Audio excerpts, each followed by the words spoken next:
บายดีสบายดีพ่อแม่พี่น้องลุงปานะอาเมอร์สุกคนเนาะสำหรับวิดีโอนี้คลิปนี้จะเป็นคลิปที่ให้ความรู้เกี่ยวกับการที่เราไปยามหรือไปลิ้นหาการที่พี่น้องบอหรือว่าไปหาผู้แจผู้สาวหรือว่ามาหาบ้านของสนพมงเนาะเอามาฮอดเพื่อนเพิ่น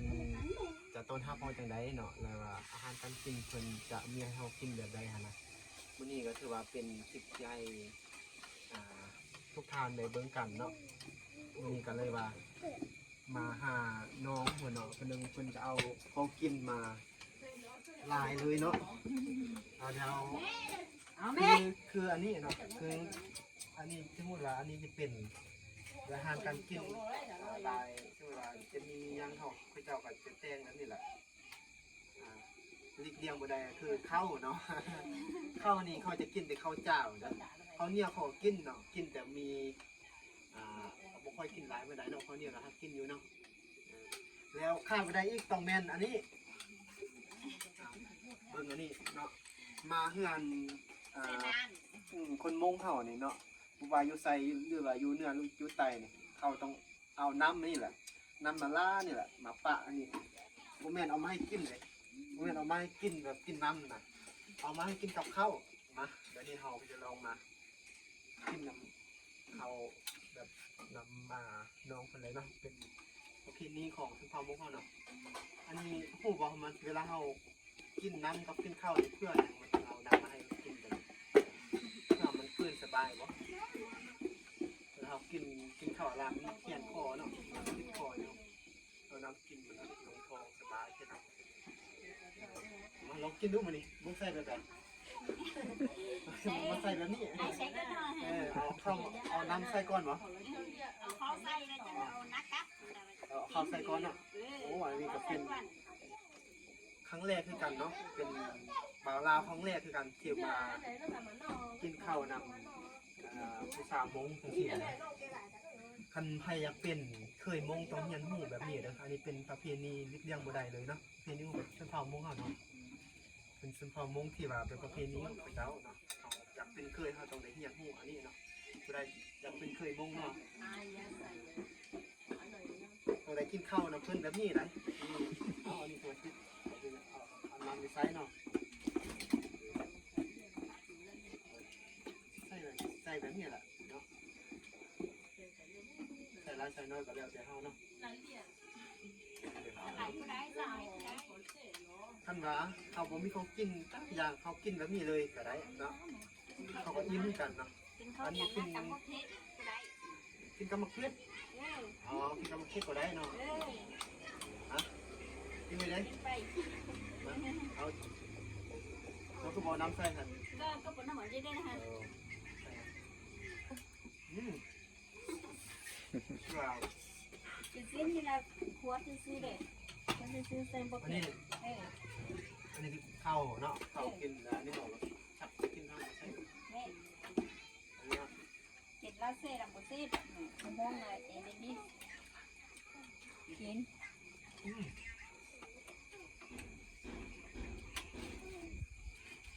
แซ่บเนาะ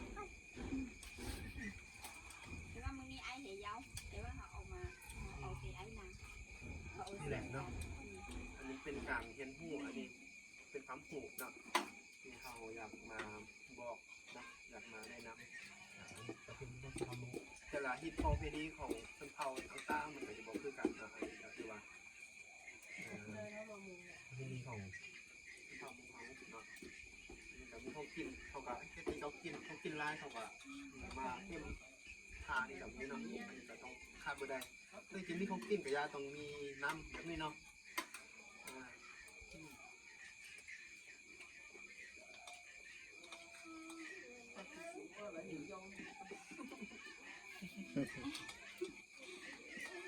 ขอเป็นเคยมองไหนบ้างปีนได้คนน้องแม่ยิงมือได้ปะตายอยากขึ้นทำมงเคยมงหลานมากินนั่นนี่ไหนบ้างได้ได้เนาะมากินได้เคยแบบกิน กินข้าวกับตักน้ำใส่3 โมงวันอะไร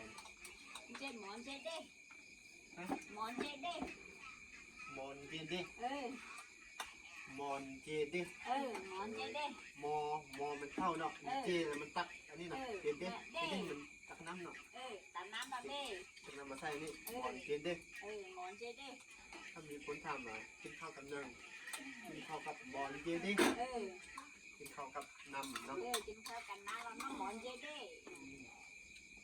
นอริโกโปโปเซ่ ก็คือว่ารสชาติกับแบบมันเหมือนหัวประเทศเนาะมันกับแบบ มันใส่ก็เป็นโอริโกโตอันใส่ก็เป็นโอริโกโตไอ้หลง ăn sợ cái con ăn sợ ว่า มันก็ใส่เป็นน้ำมันก็เป็น có được rồi đó รสชาติแล้วเอาเข้าใส่ cái chuyện đó ăn đồ nó cái mình không tà ก็คือเข้าคืนอยู่ในร้าวนี่กับมีก็มีที่แตกต่างกันไปนะเขากินกับซึ่งมันจะมีลายมีน้อยเขาก็ต้องเด็ดเอานี่มาใส่เขาเหนียวเอาอันนี้มาใส่เลยมั้ยเขามาดึงอันนี้ใส่อะไร นี่เราหนึ่งเขยอันใจให้มาจริงอันนี้ก็เขยอันใจ แต่คือบอกเอาน้ำมาใส่คือเขาเราอยากกินเบื่อเนาะกินทุกมื้อเนาะอยากกินหมดแล้วนะ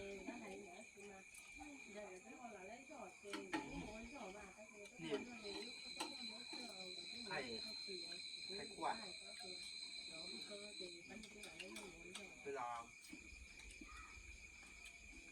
เอาคนมุงเพื่อไอ้พวกนั้นมุงเนาะให้มาเอาน้องไอ้กินน้องไอ้จะพาไอ้กินแบบนี้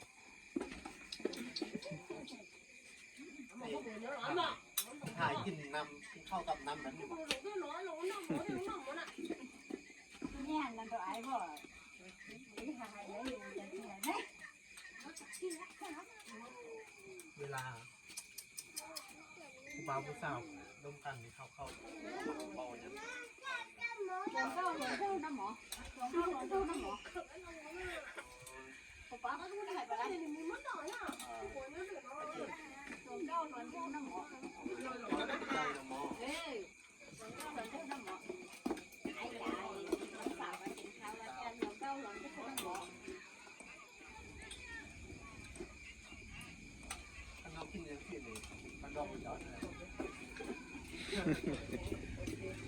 เข่าง่ายเนาะประเภทนี้เข่าแบบว่าคนอยากกินเข่ากินข้าวอย่างนี้เขาไปเวียกไปเลยเนาะอาจจะใส่คนใดแบบก็คือว่าผมยังยากเลยเนาะกินแบบง่ายๆอยู่แบบง่ายๆเนาะผมก็ขึ้นเขาที่ใช้ไปเรียกไปงานเลยเนาะคือไปเรียกเลยครับสามโมงเนาะเขาจะเขาจะเศร้ากินกินกันนึงเนาะก็ช่วยกินอะไรก็กินกันนึงเนาะเศร้ากินแบบว่า chưa là nó về của tôi để về cái quả này tôi đúng rồi đó บางเทื่อต้องเศร้าเห่ากินเห่ากินอะไรเนี่ยไปเรียกไปเลยนะเจ็บแสบ để nó đâu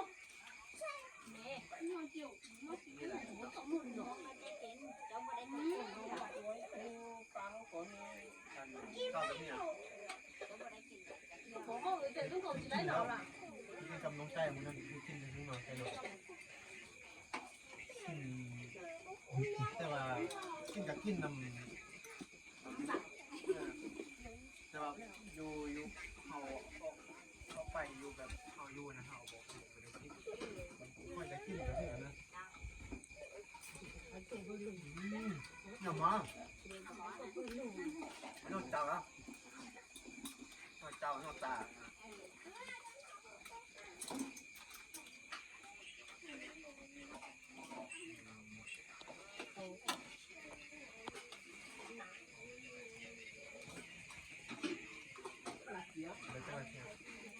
10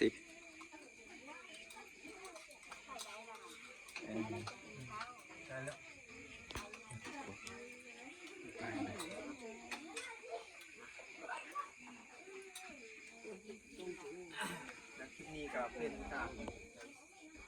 คิดเนาะหรือว่าการเรียนรู้เกี่ยวกับประเพณีของสุภาพมงคลเนาะจะบุญกินเจียงหรือว่าบุญประเพณีของสุภาพมงเนาะบุญแต่ว่าบุญนอกปีเก้าเนาะคุณลุงเขาจะมานอกปีเก้าเนาะเวลาเขาก็จะมีแบบนี้แหละที่เขากินหลายๆเนาะเขาจะมีเวลาครอบครัวใดที่ว่ามีฐานะดีเลยนึงเนาะเขาจะฆ่าหมูตัวใหญ่ๆเนาะขาหมูหรือว่าขาไก่หลายๆโต้มาต้มเนาะต้มบางเทื่อก็กินแบบที่ขาใหญ่ๆเลยนะที่เป็นขากินเลยเนาะนี่ก็พี่นี่ก็ซื้อข้าวมงของเวลายังมีบุญมีงานเนาะอันนี้ต้องได้มาเที่ยวหรือว่ามาส้มเบิ้งวิถีชีวิตของข้าวมงเนาะบ้านป่าเขา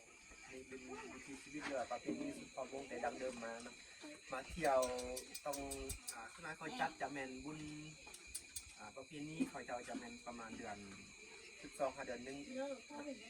ทุกปีคือว่าถ่ายปีนั่นเองเนาะ